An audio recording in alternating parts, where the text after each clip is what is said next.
Welcome to Bent Not Broken, where we empower and motivate women by sharing real-life stories of adversity and provide expert advice on how to overcome those obstacles and help you live your best life. Now here's your host, Juanita Kelly. Hello, friends. Welcome to episode 8 of Bent Not Broken. I'm your host, Juanita Kelly. Those of us who've been in an abusive relationship can think back to that one moment where all the red flags are waving.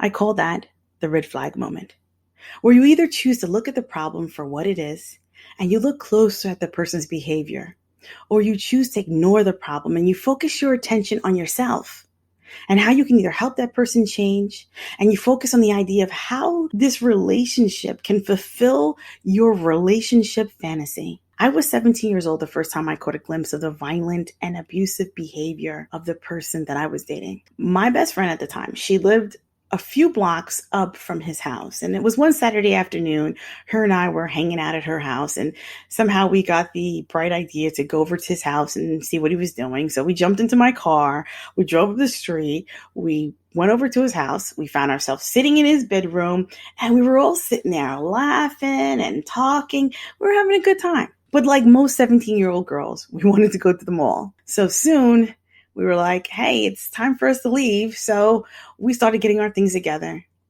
And he became really annoyed and agitated. And that agitation turned into aggression.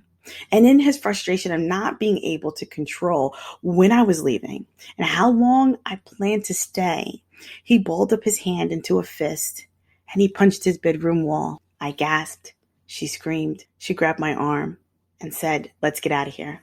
See, I didn't grow up in a violent household. However, I suffered emotional and mental abuse as a child. So it seemed normal to me to have someone show me dominance with the threat of violence towards me as a way of controlling me. A red flag moment can be a defining moment in our lives and in our relationships. And like they say, hindsight is 20/20. On today's episode, we'll be talking about abusive relationships with domestic violence survivor and motivational speaker, Bonnie Mae. Today's episode is entitled, Domestic Violence, Love Doesn't Hurt. We'll be right back.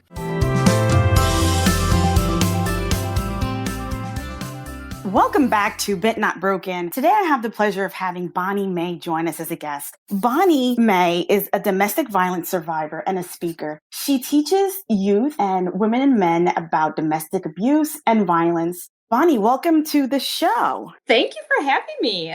I'm really excited to sit and actually kind of dive in some topics with you of emotional abuse and domestic violence and help our listeners who maybe are at home and are experiencing some abuse, especially now that we're in a pandemic. I know the abuse rate is skyrocketing right now. I want to go back to your relationship with your ex and tell me what was going on in terms of the domestic violence and abuse. Sure. Well, first, we were high school sweethearts. So let's put that out there. I was 15. And when we first started dating, it was like your normal high school relationship, right? There wasn't anything going on. But then like a year in, he started controlling. Like he started controlling of who we could hang out with. We would only hang out with people he wanted to. When I would go to work, he'd be like, you need to text me when you get to work. You need to call me when you're at work. Really that control piece. But I was so young, I didn't realize it. I was mistaken it as him caring about me. And then about 19-ish, we moved in together. And a few months before we got married, he was drunk and got physical with me. And that's when a lot of people are like, oh, that was before you got married. Why did you continue? Right. And he did the same thing that a lot of abusers do. They promise you it'll never happen again. Like, just marry me. I was drunk. I didn't know what I was doing. So I was like, okay, again, I was 19. I'm like, well, I believe you. We'll go ahead and get married. So we got married and the abuse escalated from there. There was a lot of emotional abuse. I was told a lot that I weighed too much. I couldn't wear that outfit because it made me look fat. He controlled who I was talking to. He'd get jealous when I'd go places, like even to the store. Why did it take you so long? Who were you with? I was grocery shopping. Like I wasn't doing anything, you know? Mm-hmm. So lots of jealousy. He did not like that my mom and I had such a very close relationship. So he would even get mad when I would go to my mom's. Wow. Like, why were you there for so long? Like, so he really got me to like withdraw from my friends and my family so that I would only have him. At 19 years old, you're not mature enough to understand. Like we at 19, I go back to when I was 19 years old. I was not mature enough. I did not know anything. And I would, just like you, was in an abusive relationship at 19. And I thought that that was him showing concern and care and wanting to know where I was. And stopping by my job, different times, sending me flowers. And I thought, oh, this is so kind. This is so sweet. This is him showing me that he cares for me, that he loves me. What do you think was going on in our minds? Us at 19, we were in this weird place where we wanted to have a boyfriend and wanted to be accepted. And we just kind of said, oh, no, this is right. What do you think was going on with you and I at that time? I don't know. I always say I was young and dumb and in love. I don't know. I wanted to have that boyfriend because he was the only boyfriend I had, because in high school, we didn't go to the same school. So the boys that were in my school, they wouldn't look at me. They'd pay no attention to me. So now I have this man who is giving me all this attention that I've wanted, right?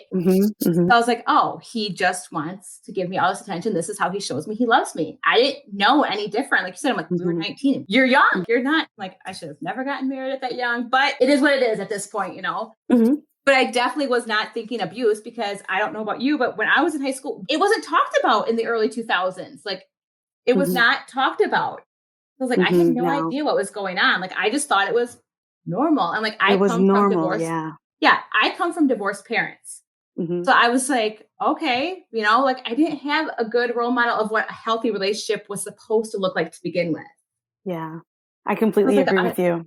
You said you were in school in the early 2000s. Well, let me tell you, my abuser, the person who I was with, this was in the early 90s, late 80s. Yeah. I'm a little older than you. And it really wasn't talked about then. It definitely was not talked about then, and I can tell you this, that I wish there were women like you that went into the schools that could tell the young girls and the young boys what they should be recognizing in regards to finding a healthy relationship and a relationship that's unhealthy.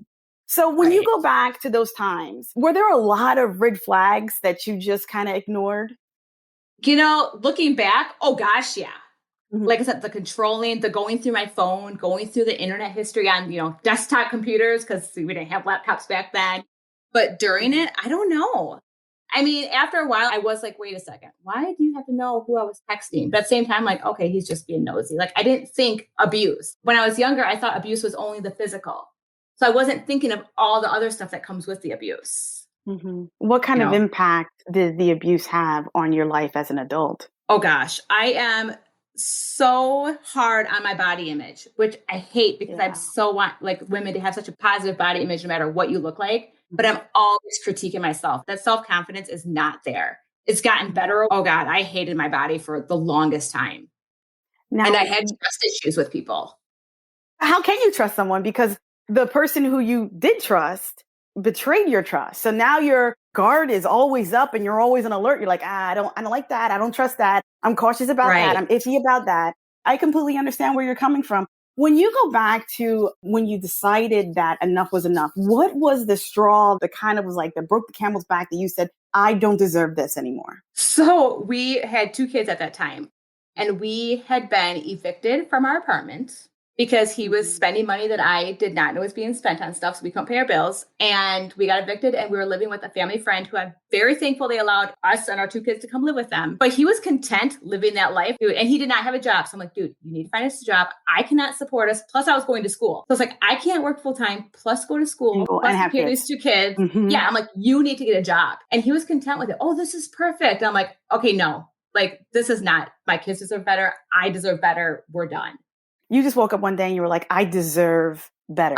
Legit, yes. He was gone at an appointment. I woke up that morning. I called my mom. I said, you need to get here. I said, we have about an hour. And she goes, what are we doing? I said, we're loading up the kids. We're loading up clothes and we're getting out of here. I didn't take anything else with. I did not care. And he was pulling in as I was leaving. It was close timing. I was like, we're done. Go straight to the courthouse. I'm not turning back. Because I had tried to leave numerous times before then, but always came back. And this time I'm like, no, I'm done. So you attempted to leave previously and you came back. What was the reasons previously that you kept coming back?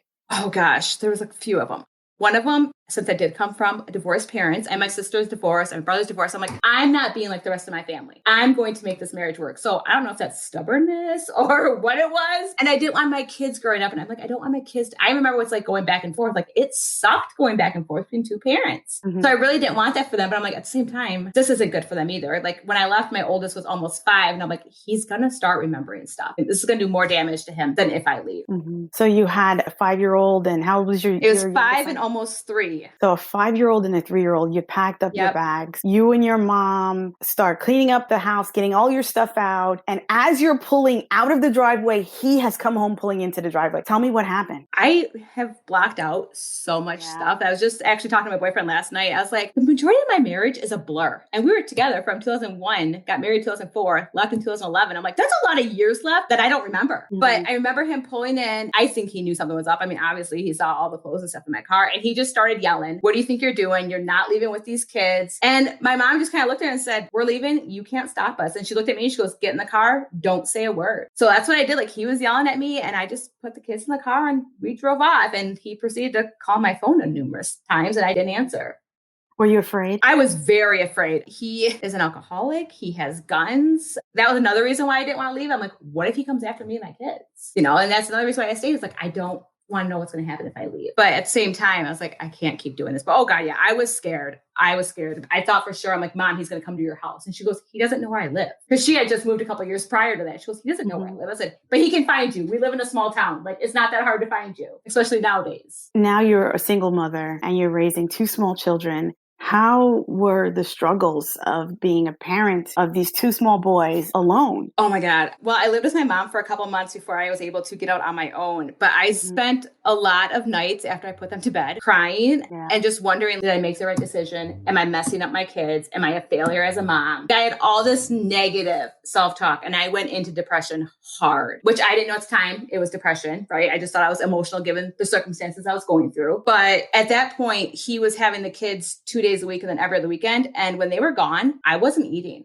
I would not eat unless they were home. And even when they were home, I would just eat enough so that they wouldn't be like, oh, Mom, why aren't you eating? You know? So I was not taking care of myself at all. And I think that was the hardest part, was trying to be able to get up every morning and take care of those kids by myself and making sure I wasn't feeling like a failure as a mom. And I blamed myself a lot for the abuse. I was like, well, maybe if I didn't make them mad, maybe we'd still be together. When did you realize that it wasn't your fault? Probably 2015, somewhere in there. Like I started going to therapy. Time feel, yeah. Yeah. It helped you a lot. Oh, yeah. So how old are your sons now? 14 and 12.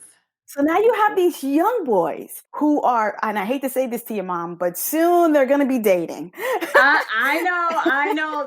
They're both already looking at girls and I'm going, not ready. How are you going to teach them? Because you don't really know what they saw or what they remember. Right. So how are you going to teach them how to respect their bodies and respect other people's bodies and learn to be respectful of each other, especially in relationships? Oh, great question. My boyfriend and I model a lot, like about how to be in a healthy relationship. Like we don't raise our voices at each other. And if they are being disrespectful to me, my boyfriend will say, you don't talk to a woman like that. You don't talk to your mother like that. That's not how you treat somebody. And as far as relationships when they get older, we've really been focusing on friendship relationships not being healthy, because you can have friendships that aren't healthy. And my 6th grader, he has a friend he hangs out with. And then immediately when he gets home, that friend's calling and texting him. I'm like, we need to discuss boundaries. You are just with that person. So no, they're not dating, but we're talking about it in friendship relationships, because a lot of that can apply to dating when they get older. Like I said, like we just talk about respecting women's bodies, respecting your own bodies. We talk a lot about consent, because that's a big one. We are very open, which is funny, because when I first had kids, I'm like, I am not going to be that family that talks about sex with their kids. And now I'm totally that person. So I was like, I want them to hear it from us, not go to Google. Like the fact that they have so much at their fingertips of going on technology, I was like, I don't want them to find stuff on the internet. I want them to be able to come to us. So we just tell it like it is. What would you say to a young boy or a young girl that comes to you after speaking and says, hey, I think my mom and dad are in this situation? What would you say to them? This has happened, actually. The youngest I speak to is middle school. So it's 7th grade. And I got done and the kid did come up to me. I can't remember if it was parent or sister, but it was a family member. And they did say, like, I think this is happening. So the teacher and I were like, okay, wait for everybody else to get out of the room. Like, let's talk for this for the minute. And then we just advised the kid, like, you need to go talk to the guidance counselor. I have to be careful when I'm in the schools, because I don't want to give advice to kids and then have their parents come after me either. Like, I need to protect myself. So we just point them to the guidance counselor. And then the teacher says to me, she goes, I will follow up with the guidance counselor. I will make necessary phone calls. So you point them in a direction where they can get help. And exactly. If a mother comes up to you, or an adult, and she says, hey, this is a situation I'm in, and I'm afraid for my safety, and I want to leave, but I'm afraid. What would you say to her? Oh, I would get messages like this too. I point them to women's shelters, or there's other organizations out there that will help women get out safely. And that's the one thing I tell women is have a safety plan. Don't just leave. Like I left without a safety plan. Know where you're going and make sure that where you're going, he's not going to be able to find you, whether it be at a friend's house that he doesn't know or something like that. But reach out to those organizations because they're there to help you. And that's something that I didn't do. I did not reach out to the organizations, but that's what they're there for. Or women's shelter. They're there to protect you. Now, would you advise these women who are going through domestic situations to seek getting a restraining order or going to the police at all? Restraining orders are such a hit and a miss of getting them granted or not. And they can take a while to get granted too. Like the one lady I just reached out to a couple weeks ago, the cops told her it would be a week before the judge could get back to her. A lot can happen in a week. Like, yeah, you could lose your life in a week. But exactly. So I do it, say like go to the cops, try to get a restraining order, but there's legality to it and it takes time. So just be patient. And that's why I say like have somewhere to go that you're going to be safe. Have someone stay with you if you live by yourself, ask a family member or a friend to come stay with you while you wait for that restraining order to go through. Yeah, definitely. I'm in the state of New Jersey and they offered me a TRO, which was a temporary restraining order. I was able to get that right then and there. And then we went to court and I got the final restraining order. In your state, are the restraining orders final? Are they lifetime or are they for an X amount of years? They're only for a limited time. We do have temporary. That's what I was able to get was a temporary. But then little did I know there's like different types of restraining orders you can get. And I filed the wrong one. So mine did not get granted. I was like, well, that would have been nice to know that there was different ones for domestic abuse. I just filled out, a regular restraining order. So you have to look to see what forms there are. But I do know someone that did get a restraining order and it was good for 2 years. And then at the end of 2 years, I think you could extend it for like another 2 years. But I don't know. I can't speak to if there's actually like lifetime ones or not. Now you're back in the dating world. I hear you're talking about your boyfriend relationship that you have with him. How hard was it to start dating again after coming out of an abusive relationship? So funny story. The person I'm with now is who I started dating right after I left. And we ended up breaking up because I do not advise trying to date someone when you're going through a divorce. Not a smart idea. It was too much for me to try to adjust to working, raising the 2 kids, doing schooling, and then, let's try to date 6 months later. I didn't even know who I was anymore because I had lost my identity, right? So then here I am trying to like please somebody else, make them happy. And at the time he's like, you need to figure out what makes you happy. Quit trying to please everybody else and take time for yourself. It was hard. I was getting into the relationship for the wrong reasons. I think I just didn't want to be alone. And that's not the right reason to get into a relationship. But after I took some time and we took some time apart and took time for myself to figure out who is Bonnie? What do I like to do? It's been a lot better. And I can't say it's been, all peachy since then. We've had our ups and downs because... Of course. It's a normal relationship. Right. But communication is very hard for me. Bonnie, let me ask you another question. When you were coming out of your abusive relationship and you had completely started processing all of the trauma that you were dealing with, I know you mentioned earlier that you started with therapy. Can you tell the listeners at home the importance of therapy? Therapy is huge. And I think it's important to know that I don't think I was ready for therapy yet. They wanted to dig deep into what I went through. And I don't think I was ready yet. So I kept coming up with excuses of why I couldn't go to that therapy appointment. My kid is sick. I'm working late. Like I came up with every excuse in the book of why I wouldn't go. But I think it's just because I wasn't ready. And then I found another one who we just didn't mesh. It was nothing against her. We just didn't mesh. And then I finally found one that I liked and it's been amazing. She's really helped me realizing that, what you went through, you're not alone, first of all. Because I feel like when we go through it, we feel like I'm the only girl that's ever gone through this. And that's not the case. So she's really helped me with that and really helping me realize like it's okay to take time for yourself. She'd ask me, what's your self-care? And I'm like, I don't do self-care. I take care of my kids. So she was like, no, you need to take time for yourself so that you can take care of your kids, So she's really helped me with learning about self-care and I can't speak enough about therapy. It's just been so helpful. Therapy it's like day and night. Once you start, you're right. It does take some time. Some people are lucky and they find a therapist and instantly they click and everything is perfect with that therapist. And some other people might struggle and go from therapist to therapist to therapist until they find that one therapist that really just gets them. You're building a friendship, a lasting relationship with someone. And sometimes you don't get along with everyone and that's okay. And I'm happy that you found someone that you can open up with and you can help heal some of the trauma that you went through. And that's very important. Yeah. And when I go, I don't feel like I'm going to a therapist. I feel like I'm going to talk to my friend. It makes it just so much easier to be vulnerable and talk about all that hard stuff. Because I was like, oh, I'm just talking to a friend. I'm not talking to, a therapist. That's wonderful. Well, you know what? You shared some tremendous insight with us today. And I appreciate you joining us here on Bent Not Broken. How can the listeners at home find more information about you and even perhaps schedule you to come and speak to their children? Sure. You can find me on Facebook. It's Bonnie Mae, domestic violence survivor and speaker. And then on Instagram, it's Bonnie Mae _DV survivor and speaker. Awesome. Well, thank you for joining us today, Bonnie. We really appreciate you and good luck with the speaking engagements. And I hope that you get to reach a whole lot of people. Thank you. And thank you for having me on here.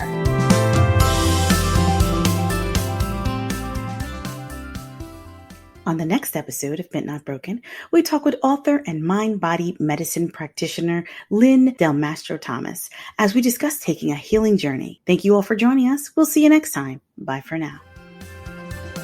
This has been Bent Not Broken with Juanita Kelly. Thanks for listening. You can find us online at www.bentnotbroken.co, all major podcast platforms and YouTube. Be sure to follow us on social media at Bent Not Broken Podcast.